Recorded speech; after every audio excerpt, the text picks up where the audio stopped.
परम प्रेममय जुग पुरुषोत्तम परम दयाल श्री श्री ठाकुरेर रातुल चरण आमार कोटि कोटि प्रणाम। पुरुषोत्तम लीला संगिनी जगत लक्ष्मी मायर चरणे कोटि कोटि प्रणाम। परम पूज्यपाद श्री श्री बरदा, परम पूज्यपाद श्री श्री आचार्यदेव, अरविंद दादा एवं ठाकुर परिवारेर सकलके आमार प्रणाम। आज के सत्संगे उपस्थित ठाकुरेर 136तम शुभ आविर्भाव महोत्सव सत्संग बिहार নিউ চন্দ্রপুর মন্দির প্রাঙ্গণে আজকে খুব ধুমধামের সঙ্গে হচ্ছে। যারা এখানে উপস্থিত আছেন সকল ঠাকুরের পাঞ্জাদারি কর্মীবৃন্দ, এসপিআর অদূর্য এবং বিভিন্ন স্তরের সমস্ত কর্মীগণ, ইষ্টপ্রাণ দাদা এবং আমার ভক্তিমতী মায়েরা, ছোট বড় ভাই বোন সকলকে আমার যথাস্থানে প্রণাম। রাহানন্দিত জয়গুরু। সময় মাত্র 5 মিনিট। আপনারা সকলে যারা আসছেন খুবই ভাগ্যবান। ঠাকুরের কথা শোনা এবং ঠাকুরের কথা বলা, ঠাকুর বলছেন আমরা উভয়ই ভাগ্যবান। তাই আমরা ঠাকুরের এই ধর্ম অনুষ্ঠানে আসছি। ঠাকুরের প্রসঙ্গে যা কথা হয় আমরা মন প্রাণ দিয়ে সেগুলো শুনবো, তবেই আমাদের উৎসবে আসা সার্থক। পরম দয়াল শ্রী ঠাকুর তিনি বললেন আমাদের প্রত্যেকটা মানুষের উদ্দেশ্য আমরা ভালো থাকবো, কিন্তু ভালো থাকতে গেলে অ্যাকচুয়ালি আমাদের চাই ভালো কর্ম, আমাদের জীবনে ভালো একটা নিয়োজন চাই, আমাদের চলার পথটা সুন্দর চাই। এবার এই সুন্দর এবং সুন্দরের সঙ্গে সঙ্গে আমি যে ভালো হব এই কাজটা কে করে? আমার মন আমাকে যেদিকে চালাবে আমি সেই দিকে চলবো। আর মনের ধর্ম কি? বৃত্তি প্রবৃত্তি খুঁজে মন কোথায় কোথায় কি আছে সেই রসে আমরা সাধারণ মানুষ বৃত্তি প্রবৃত্তির যে খোরাক সেগুলো যখন আমরা পাই আমরা সেদিকে ঝুঁকে পড়ি। আমাদের বাইন আমার কাকা তিনি এই বিষয়ের উপর বললেন অন্যান্য অনুষ্ঠানে খুব ভীষণ পরিমাণে লোক হয়, এখানে অনেক লোকজন কম, আমরা আসি না। এর কারণ হচ্ছে যে আমাদের এই মনটাকে আমরা সত্যিকারের তৈরি করতে পারতেছি না। যেখানে বৃত্তি প্রবৃত্তি আছে, যেখানে নানান রকমের রস পাওয়া যায় সেখানে মানুষ ঝুঁকে পড়ে। এটাই আমাদের মনের ধর্ম। তাই আমাদের এই মনটাকে যদি আমরা সুন্দর করতে চাই, মনকে যদি সুনিয়ন্ত্রিতভাবে সুপথে চালাতে চাই, তাহলে কি হবে? আমাদের একটা সুন্দর আদর্শ ইষ্ট এবং গুরু আমাদের জীবনে গ্রহণ করতে হবে। আর গুরুর যে নিয়ম নীতি বিধান আছে সেগুলোকে আমাদের জীবনে নিষ্ঠা সহকারে পালন করতে হবে, তবেই আমাদের জীবনে কি হবে? গুরু গ্রহণ করা সার্থক হবে। অনেক মায়েরা আছেন, অনেক পরিবার আছেন যারা ভাবে কি দীক্ষা নিতে হবে, শুনি আমরা দীক্ষা না নিলে হাতের জল শুদ্ধ হয় না। ঠাকুর পরিষ্কার বললেন স্কুলে গেলেই তাকে ছাত্র বলেন, আমরা দীক্ষা নিলেই যে আমাদের হাতের জল শুদ্ধ হবে মোটেই না। ঠাকুর বললেন এগুলো দীক্ষা নিয়ে তার যে কর্ম আছে, তার যে বিধিবিধান আছে সেগুলোকে আমাদের জীবনে পালন করাই আমাদের ধর্ম।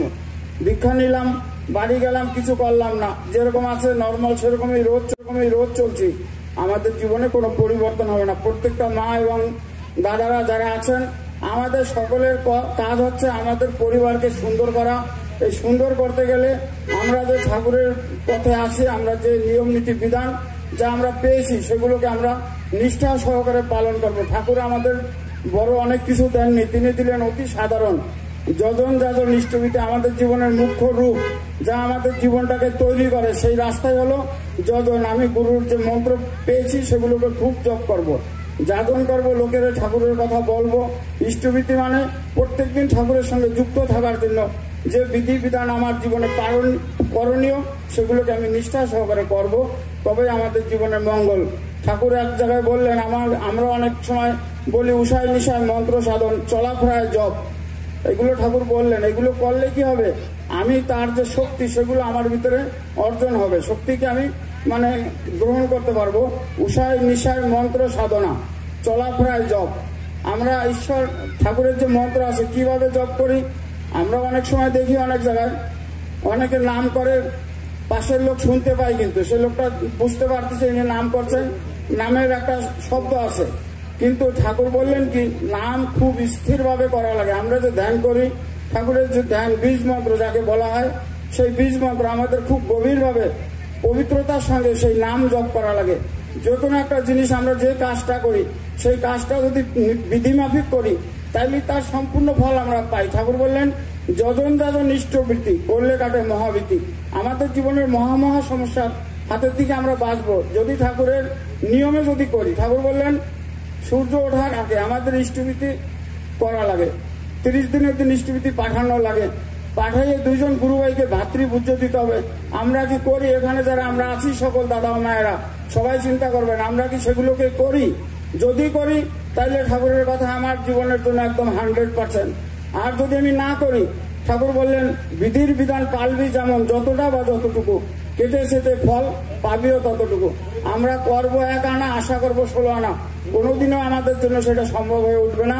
ঠাকুর বললেন আমরা যখন নাম করব খুব সাইলেন্টলি আমরা বসে অনেক শান্তভাবে, মানে কোনো আওয়াজ হবে না নামের ভিতরে, নাম বহুত গভীরে আমাদের এই নাম করা লাগে। নাম যে শব্দটা আমরা বলি বীজ মন্ত্র, খুব স্থিরভাবে সুন্দরভাবে বসে আমাদের এই নাম করা লাগে। নাম যখন আমরা করব, নাম করলে আমাদের ভিতরে ব্রেন সেল অ্যাক্টিভিটি হয়, আমাদের ক্ষমতা, ব্রেনের ক্ষমতা তৈরি হয়।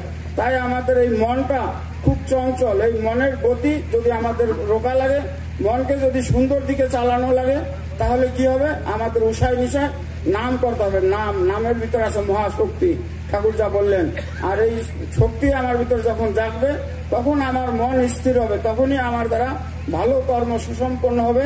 আমি জগতের মঙ্গল করব। এখানে যারা আছেন সকল দাদা মায়েদের আমি মঙ্গল প্রার্থনা করি সকলের জীবনে। পরম দয়াল শ্রী শ্রী ঠাকুরের যা কথা, তিনি যা বললেন সেগুলি আমাদের জীবনের একমাত্র লক্ষ্য, এবং যা করলে আমার জীবনের মঙ্গল হবে। তিনি পরম দয়াল শ্রী শ্রী ঠাকুর, তিনি তাই বললেন সৎ দীক্ষা তুই এক্ষুনি নে, ইষ্টেতে রাখ সম্প্রীতি, মরণ তরণে নাম জপে কাটে অকাল জম্বিতি। ঠাকুর বললেন এগুলো আমরা জীবনের মহা সমস্যার হাত থেকে যদি বাঁচতে চাই, ঠাকুরকে আমার জীবনে আমি যতটা মানব ততটাই আমার জীবন সুন্দর হবে। সকলের মঙ্গলময় জীবনের প্রার্থনা করি পরম দয়ালের শ্রীচরণে। সকলকে জয় গুরু।